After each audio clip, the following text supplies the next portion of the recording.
Hi, Natalie. How are you? I'm great. How are you, Ryan? I'm doing really good. Look at your picture in the back. Perfect. I like your poster back there too. Thank you. Before we delve into Till Death Do Us Part, I want to mention it'll be out August 4th in theaters. I want to kind of travel back in time a little bit and kind of get an insight on how you jumped into this career path. What got you into filmmaking, making movies, and an actress? Oh my God, it's a long, long journey. I guess like for anybody else, I feel like Yeah, you have so many obstacles that you have to overcome, and eventually you're somewhere, and you feel like okay, it was worth it. I started off as a dancer, as a ballerina, and I started off dancing when I was very young because I was born prematurely. My mom wanted to take me into ballet to give me the right posture and to look like a yeah, dancer. And then eventually I fell in love with ballet. So I stuck to that for many years, so like 20 years. And then I got injured, just like anybody who basically takes their body overboard, eventually something will happen. So I yeah, torn both of my ligaments of my ankles, and I knew that's when I had to transition into something else. And art is just such a big part of me that I knew I could not just go into doing something that's not artistic. So from the very early age, to be honest, I was in love with movies, and every time I watched the movie, I was like, I want to be there. I want to do that. yeah, My mom was like, well, you can speak English. So I was like, nope, going to Hollywood. I'm going to go to Hollywood. I was born in Ukraine. yeah. My mom had no idea of how I would actually end up in Hollywood. And then somehow, life took me to London. I learned English, and eventually I moved to Hollywood. And just going to, different schools and becoming a member of the Actors Studio just showed me, what I can still express my passion. I can still, send out messages to people throughout films, so throughout, being on stage, and just being a part of projects like that just inspired me so much. I was like, it's okay. I'm still in the creative process. And that's Yeah. what, got me super excited about my life in the future. And I was like, okay, good. I'm not completely lost. Like ballet was a huge part of my life, and gave me the dedication, the such a like learning experience that made me understand so much about my body in general. That's how I can probably do so much, physical work. But Mhm. emotional, I think acting is definitely something that challenges me like on a daily basis, and I love it. And on your And I journey, became a producer. And I became yeah, a and producer. That's that is yeah. amazing. And you have two production companies, correct? Yeah. And Yes. how did that, what made you decide to jump into that part of the filmmaking process? I've just been inspired by all those actors nowadays, like Tom Cruise, of course, Yeah, Charlize Theron when she made Monster.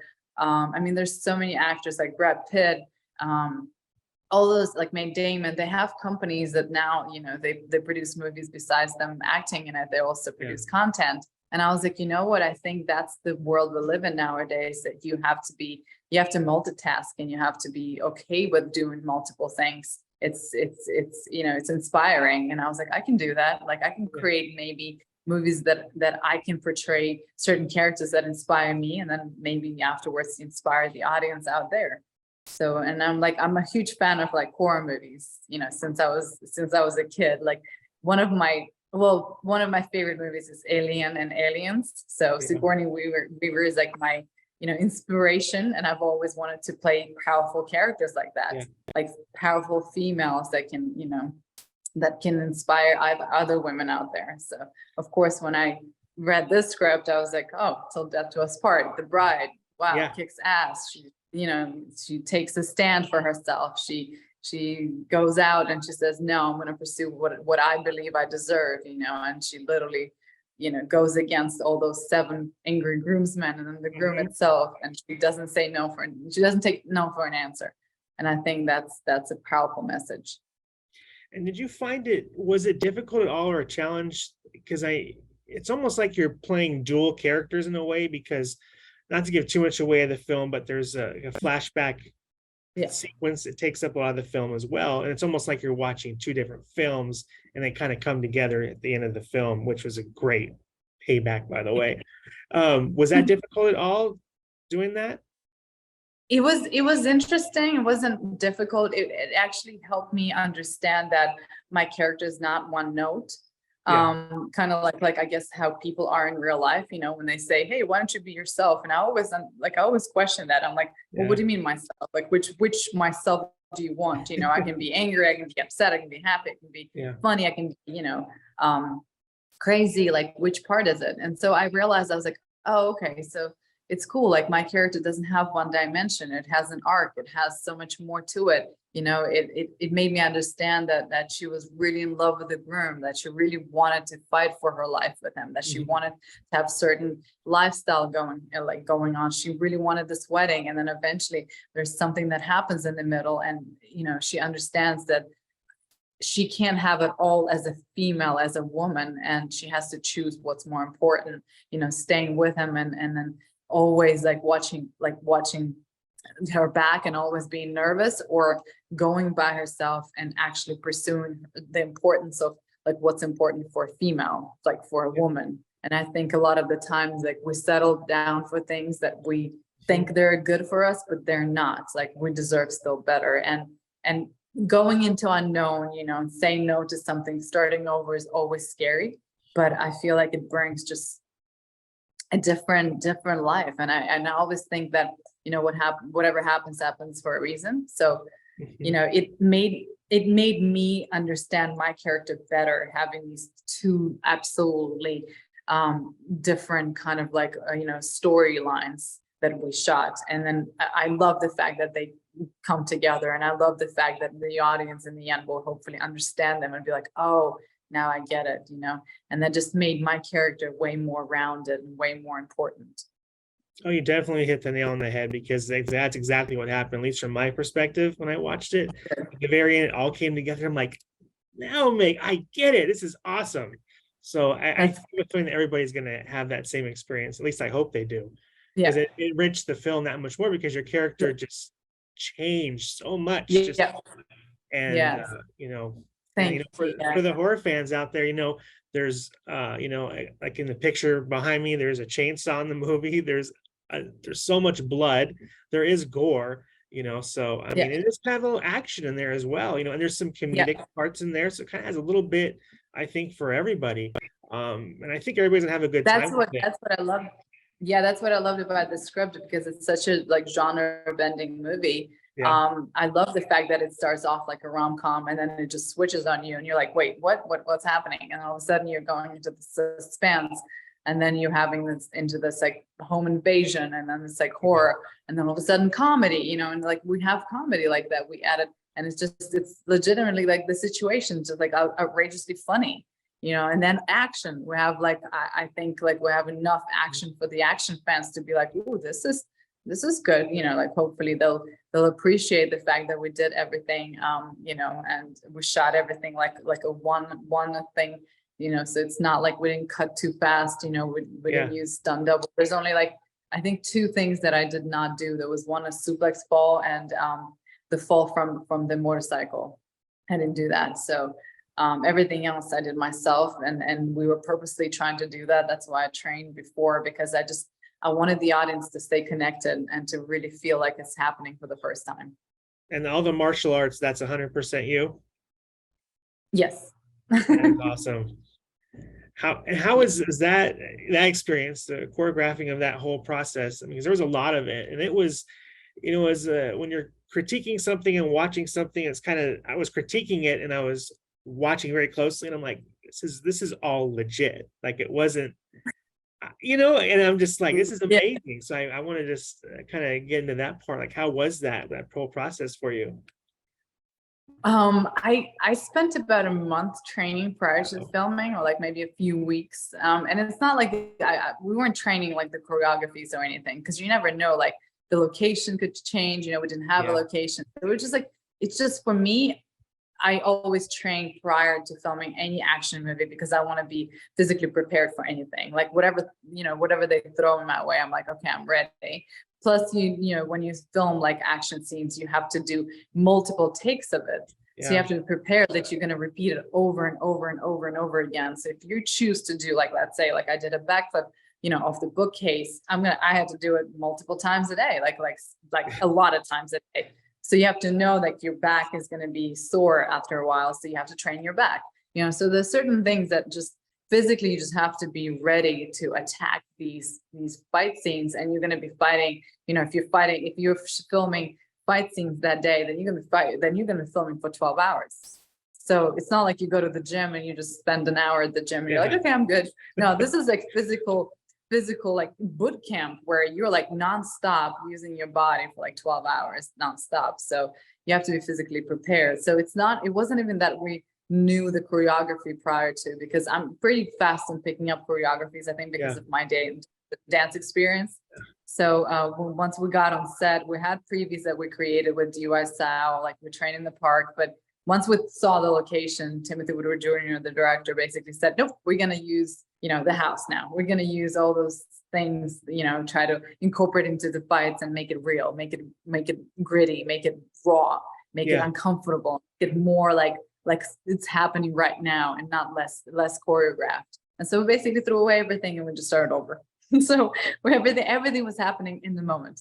And we were collaborating, and it was fun, obviously working with Arnold Chon and Sam and DY Sao and Cam Gigante and Sedaris Blaine and Pancho Miller and Neb Chupin, all those guys, they were like, basically, they were 100% in, and they were saying, let's do it. Let's collaborate something fun. And we all just had some like incredible fun on set. And that does resonate on screen, because the whole time I'm thinking, this looks like it would have been a fun shoot. Just, all the guys, it just looked like would have been a lot of fun. And you mentioned the house.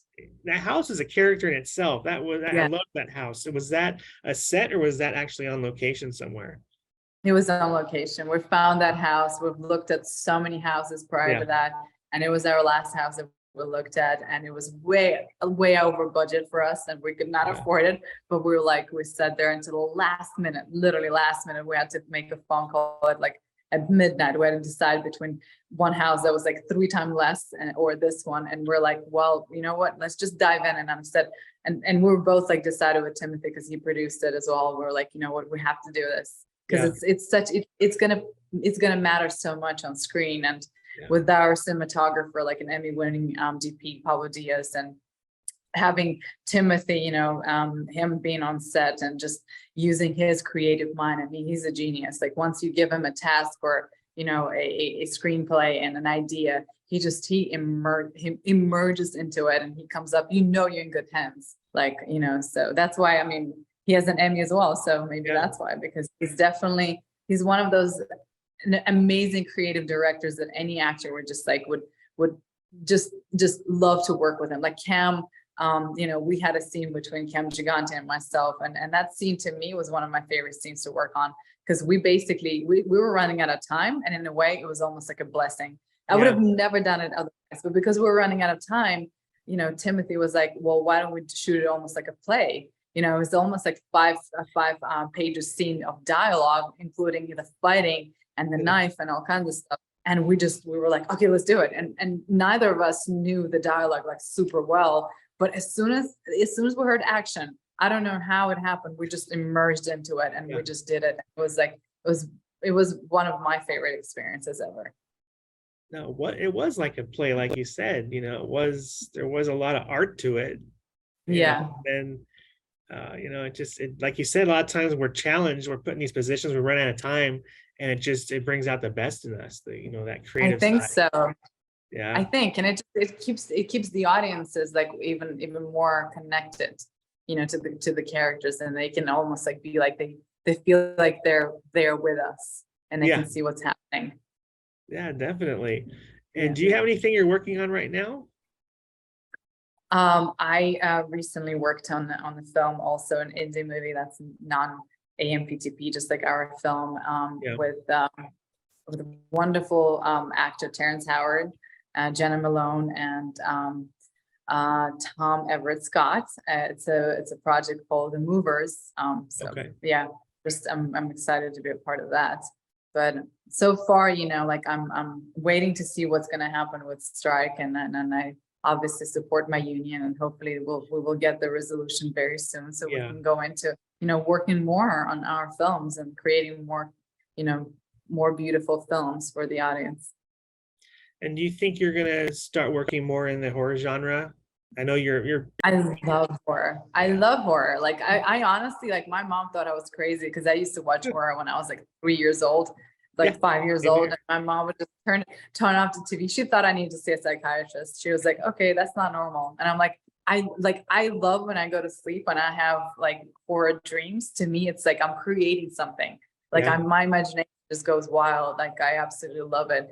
I like working on any kind of films, of course. Like I enjoyed comedy. I enjoy action because I get to push my body, physically. I enjoy drama because I get to push my soul, like emotionally, and understand more about myself, like as a person. But horror, it's just being in that atmosphere when you're filming and when you're experiencing those things. Like I love that scene that you have behind you. Yes. Like we didn't plan for that scene to happen. So we were not supposed to have had that much blood gush out at that particular moment, because I only Yeah. had like a few dresses, and one of our dresses, the white dress for the wedding, did not arrive on time. So we were supposed to save that until the last day of filming. And we had a bit of a malfunction with makeup, and it sprayed a little bit too much. And my reaction is like priceless. That's literally like It's a real reaction. I ate so much of that, and it went into my face and my eyes and my mouth. And I remember I was like, just continue. But at the same time, I was like feeling that adrenaline. I was like, wow, I'm in a horror movie. Yes. Yeah. You got it. Right. I mean, in that scene, I'm becoming more of a wimp as I get older, I guess, because I was just like kind of tilting my head, didn't want to look. When the chainsaw came up, I was like, But no, it was a great scene, like you said, and all that Yeah. just came across. That is awesome. Thank Awesome story. And I got it real quick. I have to ask, because you're an action star, what was it like working with all the action stars over the years, especially in the Expendables 3, Stallone, Schwarzenegger, Ford.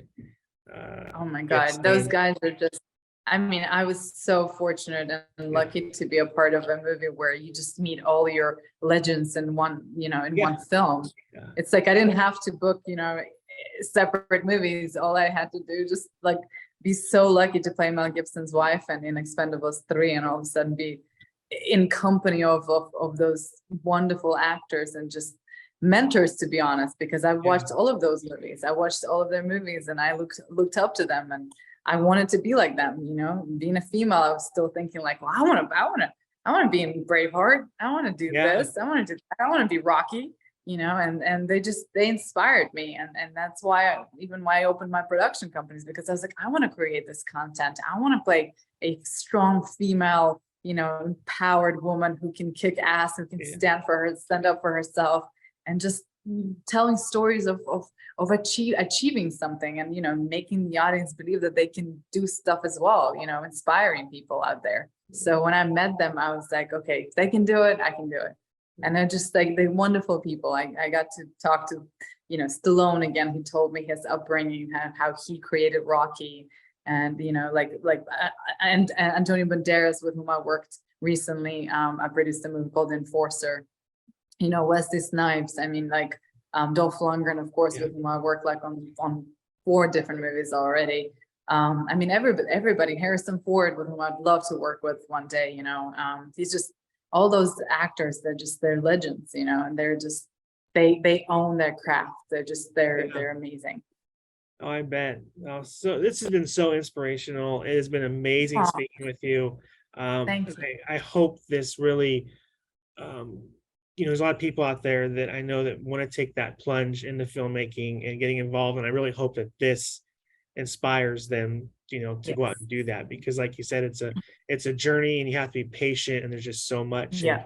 You've accomplished so much, and it's just you just have an amazing career. And this has been a blast. Hopefully it's just the beginning. I'm just excited for our indie film, because if you think about it, we have this, indie movie that we completely shot independent, that's non-AMPTP, and it's opening up in theaters on August 4th. And we're in the company of like those huge films like Barbie and Oppenheimer, and and the Meg 2, And then we have our movie there, and hopefully, you know, we have enough fans who are going to go and support and watch us. So I'm definitely excited for them to see the movie, and please spread the word, and let's see where it takes us. Hopefully people will enjoy it.